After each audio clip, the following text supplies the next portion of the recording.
want to read you something my daughter texted me 6 months ago. You're 72 years old. You're living alone in that big house. What if you fall? What if something happens? Dad's been gone 5 years. It's time to face reality. I found a wonderful assisted living facility. They have an opening next month. We should move quickly before someone else takes it. That text came on a Tuesday afternoon. By Friday, my daughter Linda had toured the facility, filled out the application, and paid the $5,000 deposit without ever asking me if I wanted to go. The wonderful assisted living facility cost $6,500 a month. My daughter couldn't afford that. Her husband couldn't afford that. But I could, because I had my pension, my Social Security, and the savings my late husband James and I had built over 50 years of marriage. What Linda didn't say in that text, but what became very clear very quickly, was that she wasn't worried about me falling. She was worried about her inheritance. She saw me living alone in a 4-bedroom house worth $450,000, sitting on $380,000 in savings, and she thought, that's my money, and Mom is wasting it by staying alive and independent. So she tried to put me in a nursing home.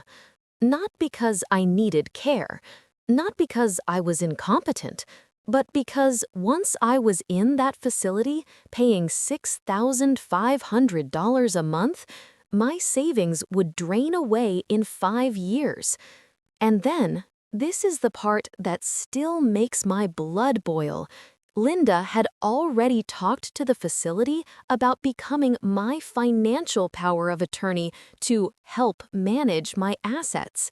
She wanted to put me away and take control of my money while I was still alive. But here's what my daughter didn't know. I wasn't confused. I wasn't helpless. I wasn't ready to be put on a shelf to wait for death. I was ready to fight. My name is Dorothy Elizabeth Washington. I'm 72 years old. I have a master's degree in social work. I worked for the Department of Family Services for 38 years, which means I know exactly what elder abuse looks like. I've seen it hundreds of times in my career, adult children trying to take control of their parents' lives and assets. I never thought I'd see it in my own daughter. 6 months ago, my daughter told me the nursing home was ready for me. Today, I'm living in my own house, managing my own life, traveling, volunteering, and thriving. My daughter is no longer in my will, no longer has keys to my house, and no longer has any say in my life whatsoever. This is the story of how I fought back against my own child and won. And if you're an elderly parent dealing with adult children who see you as an obstacle between them and their inheritance, I want you to know you are not powerless, you are not too old, and you are not alone. To understand how shocking this betrayal was, you need to understand who my daughter Linda was, or who I thought she was. Linda Marie Washington Porter is my only child.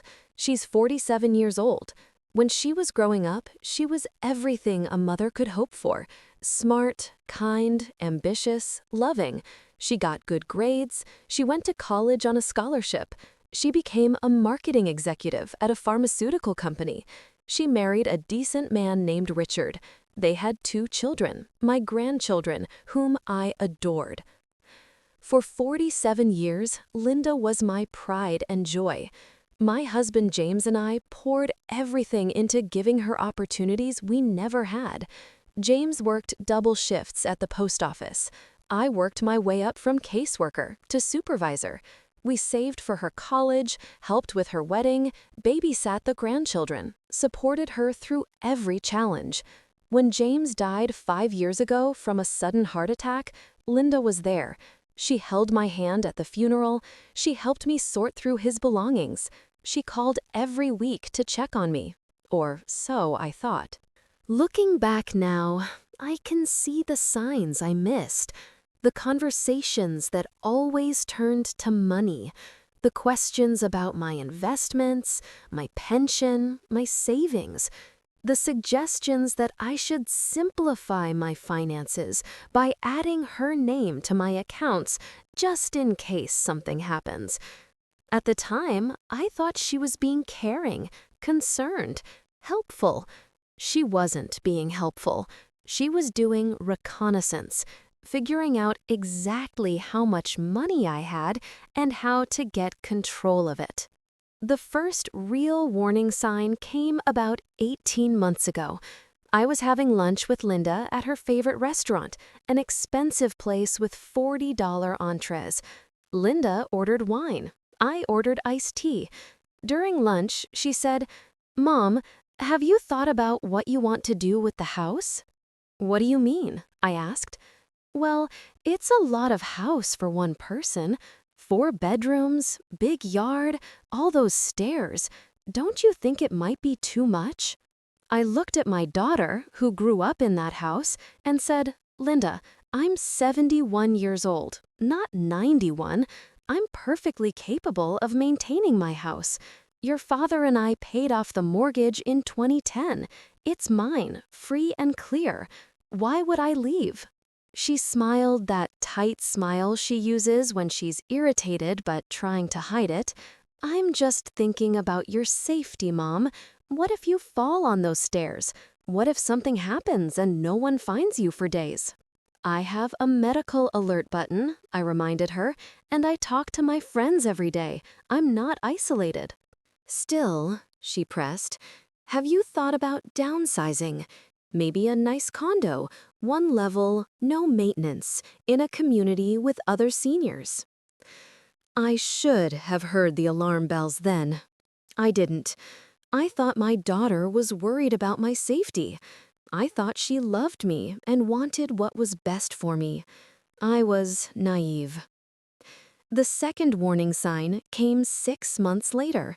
Linda called and asked if she could stop by to discuss something important. She showed up with Richard and a folder full of papers. "Mom," she said, sitting at my kitchen table, the same table where I'd helped her with homework for 12 years, "Richard and I have been talking, and we think you should consider setting up a trust." "A trust?" I said. "I already have a will. Everything is clear. You're my beneficiary." "Yes, but a trust would be better, more efficient. It would help avoid probate. And we were thinking it might make sense for me to be the trustee, so I could help manage things if if your health declines." There it was, the first direct grab for control. She wanted to be trustee of a trust that held my assets, which would give her control over my money while I was still alive. "Linda," I said carefully, "my health is fine. I don't need anyone managing my finances. I've been managing money successfully for 50 years. Richard jumped in. "Dorothy, no one's saying you can't manage money now. But what about 5 years from now, 10 years from now? Wouldn't it be easier to set things up now while you're still sharp so everything's in place later?" "I'll think about it," I told them, which was my polite way of saying no. She left those papers on my kitchen table. After she left, I looked through them. They were trust documents, pre-filled with my name, Linda's name as trustee, and a list of all my assets. She'd already had a lawyer draw them up without asking me and without my consent. I called my lawyer the next day. His name is Marcus Chen, and he'd handled legal work for James and me for 20 years. I explained what Linda had done. "Dorothy," Marcus said carefully, "this trust would give Linda complete control over your assets once it's signed. She'd be able to make all financial decisions. You'd have to ask her permission to access your own money." That's not what she said. That's what the documents say. The language is very clear. She'd have legal authority to manage your finances, and once you sign this, it's very difficult to undo. I sat in Marcus's office holding those papers, and for the first time, I let myself think the unthinkable. My daughter was trying to take control of my life. Don't sign anything, Marcus advised, and be very careful. This kind of behavior usually escalates. He was right. 3 months after the trust incident, Linda started the nursing home campaign in earnest. It started subtly. Comments about my age, observations about my forgetfulness, even though I wasn't forgetting anything, suggestions that I seemed tired or confused when I was neither. One day, I couldn't find my car keys. I found them 10 minutes later in my purse. Normal, but Linda acted like it was a sign of dementia. Another time, I told her a story about my friend Margaret, and a week later, I mentioned Margaret again in a different context. She said I was repeating myself. I wasn't. They were different stories about the same person, but she made it sound like I was having memory problems. Then she started telling other people I was declining. I found out because my sister Evelyn called me from Detroit, worried. Dorothy, Linda called me. She said you've been having memory problems, that you're getting confused. She said she's worried about you living alone. My own daughter was spreading rumors that I was mentally declining, setting the stage, building a case. Evelyn, I said, there is nothing wrong with my memory or my mind. Linda is lying because she wants control of my money. Evelyn was quiet. Then she said, "Are you sure?" Linda seemed genuinely worried. I have a master's degree in social work. I spent 38 years identifying elder abuse. I know exactly what Linda is doing. She's building a narrative that I'm incompetent so she can justify taking over my life. That's when I realized how clever she was being. She wasn't just attacking me. She was poisoning my support system so that when she made her move, no one would defend me. The final move came on that Tuesday in October when she sent the text about the nursing home. I didn't respond to the text. I drove to Linda's house unannounced. She was surprised to see me. "Mom, I was going to call you tonight to talk about the nursing home," I said. "Yes, I got your text. We need to talk about this now." We sat in her living room, the living room I helped her decorate, in the house I helped with the down payment for. I asked her directly, "Linda, why do you think I need to go to a nursing home?" She had her answer ready. "Mom, you're 72. You're living alone. The house is too much for you. I'm worried about your safety." "My safety?" I repeated. "Linda, I'm in excellent health. I walk 3 miles 4 times a week. I volunteer at the library twice a week. I have an active social life. What exactly makes you think I need assisted living?" She exchanged a glance with Richard. "Mom, you've been showing signs. The forgetfulness, the confusion. Last week you called me Susan." "Susan is your middle name. I've called you Susan since you were a baby. It's a nickname." "But you never used to get confused about—" "I'm not confused," I said. "I'm not senile. I'm not incompetent. I'm 72 years old and fully capable of living independently." Richard said, "We're not saying you're incompetent now, but these things progress. Wouldn't it be better to move into a facility now while you can still adjust, rather than waiting until there's a crisis?" "What crisis?" I demanded. "What are you seeing that makes you think there's going to be a crisis?" Linda pulled out a folder and showed me a brochure. "Meadowbrook Senior Living. It's beautiful, Mom. Private apartments, activities, meals included, medical staff on site 24/7. You'd be safe. You'd have company. You wouldn't have to worry about maintaining the house. I looked at the brochure. It did look nice. Expensive, but nice. Then I saw the pricing page. $6,500 per month.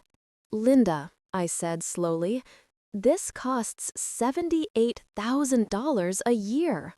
You can afford it, she said quickly. You have your pension, Social Security, and your savings. That was when I understood. At $78,000 a year, I said, my savings would be gone in 5 years. Is that what you want? To drain my accounts so there's nothing left? Mom, that's not...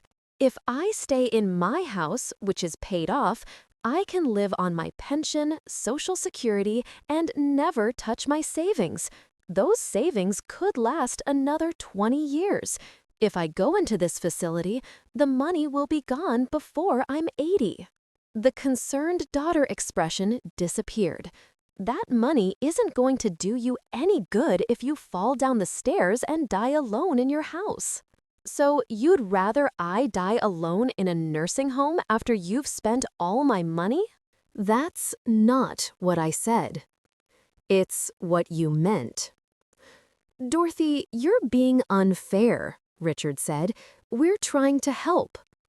By forcing me into a facility I don't need, by spending money I don't have to spend, by taking away my independence when I'm perfectly capable of living alone. Linda stood up. Fine, Mom. You want to stay in that house? Stay. But when something happens, and it will, don't expect me to drop everything to rescue you. I have my own family. I have my own life. I can't keep worrying about whether my elderly mother is okay living alone. I stood up too. Linda, you're not worried about me. You're worried about your inheritance. Here's what you should understand. That money is mine. I earned it. James and I saved it. I'm going to spend it living my life the way I choose, not rotting away in some facility so you can feel good about spending $78,000 a year of my money. I walked out of her house and didn't speak to her for 2 weeks. During those 2 weeks, I did some investigating. What I found made me physically ill. I called Meadowbrook Senior Living and asked for their admissions coordinator. I told her I was Dorothy Washington and I wanted to ask questions about the application my daughter had submitted. The woman, Susan, said, "Oh yes, Mrs. Washington, your daughter was just here last week. She's paid the deposit and we have you scheduled for move-in on November 1st. We're excited to have you join our community." November 1st, 3 weeks away. Linda had scheduled my move-in without telling me. "I didn't authorize that application," I said. Susan paused. "Your daughter said you discussed it and agreed. She paid the $5,000 deposit. She filled out all the paperwork." "What paperwork?" "The admission forms, the medical release, the financial authorization." "What financial authorization?" "The form that allows us to automatically deduct the monthly fee from your account. Your data provided your bank account information." My blood ran cold. "She gave you my bank account information?" "Yes, it's standard. We require automatic payment for the monthly fees." "Susan, I did not authorize this. I did not agree to move into your facility. I did not give permission for anyone to access my bank account. My daughter has committed fraud." "Mrs. Washington, if that's true, you should contact your bank immediately. The $5,000 deposit is non-refundable unless you cancel more than 60 days before move-in. My daughter will be canceling, and she'll be eating that $5,000 loss," I said. "I'm not going anywhere." I hung up and called my bank. I spoke with the manager, explained the situation, and asked if anyone had attempted to access my account. The manager checked. We received a request last week to add Linda Porter as a joint account holder on your savings account. The request included your signature on the authorization form. I never signed any authorization form. Would you like to come in and look at it? I drove to the bank that afternoon. The manager, Mr. Kim, showed me the form. There was my name, my account number, and a signature that looked like mine, but wasn't. Mr. Kim, this is not my signature. Are you certain? I signed my name 3 times on a piece of paper. We compared them. My real signature has a distinctive loop on the D and a sharp angle on the W. The forged signature had a rounder D and a softer W. Close, but not mine. My daughter forged my signature to gain access to my bank account.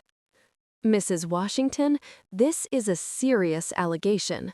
Forgery is a crime. Are you sure you want to pursue this? I'm sure. I want that request denied. I want my account flagged so that no one can access it except me. And I want documentation of this attempted fraud. Mr. Kim printed everything: the forged authorization form, the denial of the request, a statement confirming that I was the sole owner and no changes had been made. Then he said, "You should check all your accounts. If she tried to access your savings, she might have tried to access other accounts too."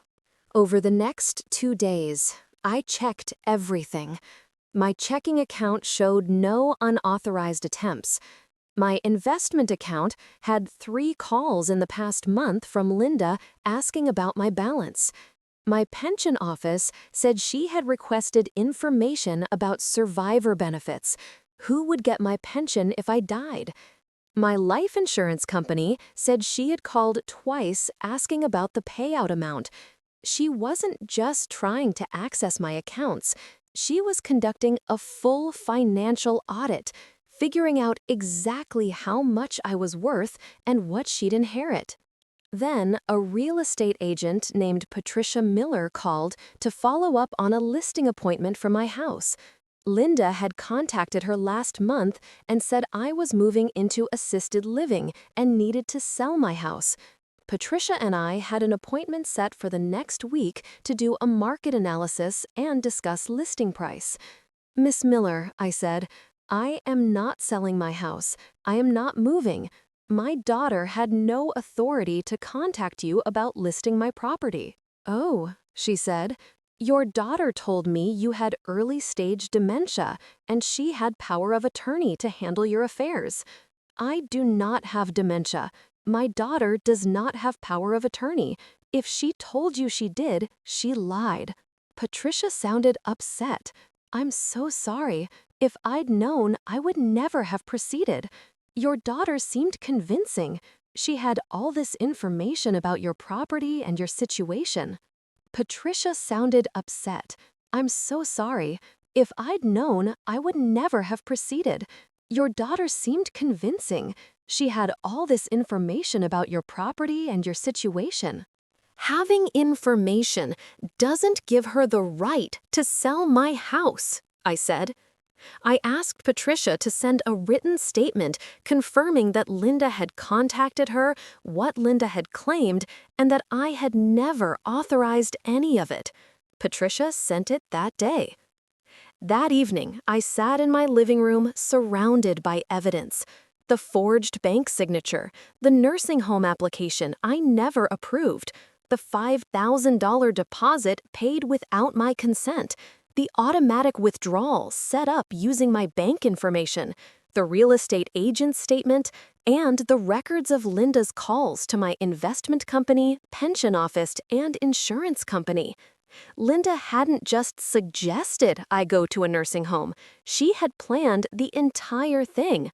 She would put me in the facility, drain my savings to pay for it, sell my house, and take control of every asset I had.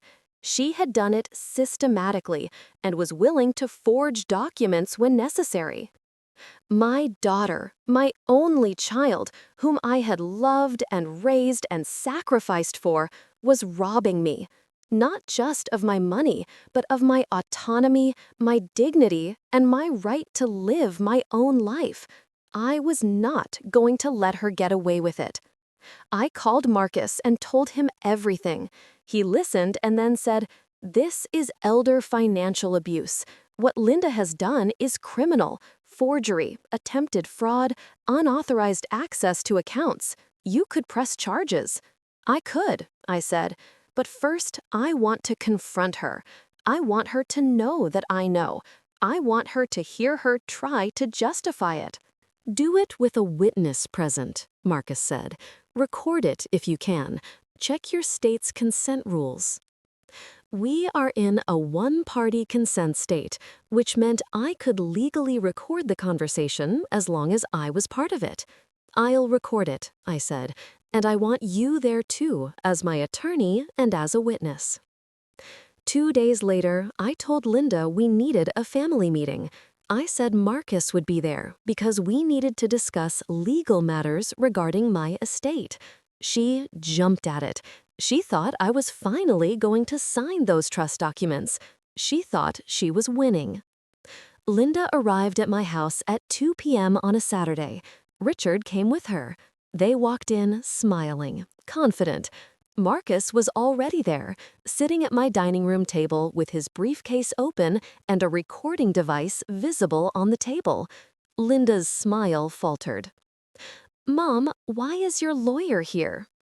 "Sit down, Linda," I said. Marcus spoke first. "Ms. Porter, we're here to discuss serious matters regarding your mother's finances and your attempts to access them without authorization." "I don't know what you're talking about," Linda said. Marcus pulled out the first document.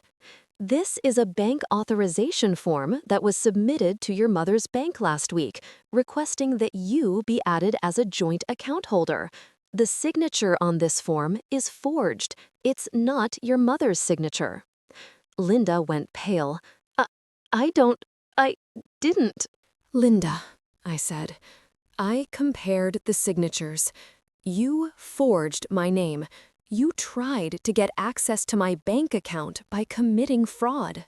"Mom, I was trying to help." "Help? By forging my signature? By trying to steal from me?" Marcus pulled out the next document. "This is a statement from Meadowbrook Senior Living, confirming that you paid a $5,000 deposit for your mother's admission, scheduled her move-in date, and provided her bank account information for automatic withdrawal, all without her knowledge or consent." Richard started to stand. "I think we should go." "Sit down, Richard," Marcus said. "We're not done." "This," Marcus continued, "is a statement from real estate agent Patricia Miller, confirming that you contacted her about listing your mother's house for sale. You told her your mother had dementia and that you had power of attorney. Both statements were lies." Linda started crying, angry and frustrated. "You don't understand. I'm trying to protect you." "Protect me from what?" I asked. "From yourself. Mom, you're 72 years old. You shouldn't be living alone. You shouldn't be managing all this money.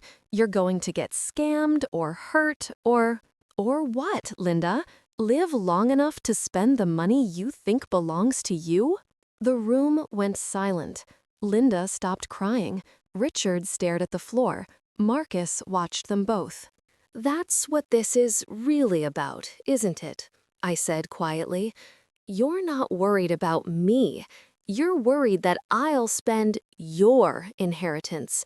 You're worried that I'll live too long, spend too much, and there won't be anything left for you." "Do you have any idea how much money you're wasting?" Linda shouted. "Living in this huge house by yourself, keeping all that money in the bank doing nothing? Mom, I have kids to put through college. I have a mortgage. I have real expenses. And you're just sitting on all this money like Scrooge. That money, I said, is mine. Your father and I earned it. We saved it. We sacrificed for it. It doesn't belong to you. It never has. The fact that you think you have a right to it while I'm still alive tells me everything I need to know about who you've become. You're being selfish, Linda screamed. I'm your daughter. I'm your only child. That money should be helping me now, when I need it, not sitting in your accounts waiting for you to die. Linda, stop, Richard said, reaching for her arm. She shook him off. No, I'm done pretending. I'm done acting like Mom's independence is more important than our financial security. She's 72 years old. She's had her life. Now it's my turn. Marcus let her rant. The recording captured every word. When she finished, breathing hard and glaring at me, I said calmly, "Get out of my house." What? Get out. You're not welcome here anymore. And Linda, you're not getting 1 penny of my money. Not while I'm alive and not when I'm dead. You can't be serious. Marcus, I said, tell her what's going to happen now. Ms. Porter, Marcus said, you have 2 choices. First, your mother presses charges for forgery, attempted fraud, and elder financial abuse. You go to trial, and if convicted, you face up to 5 years in prison and fines.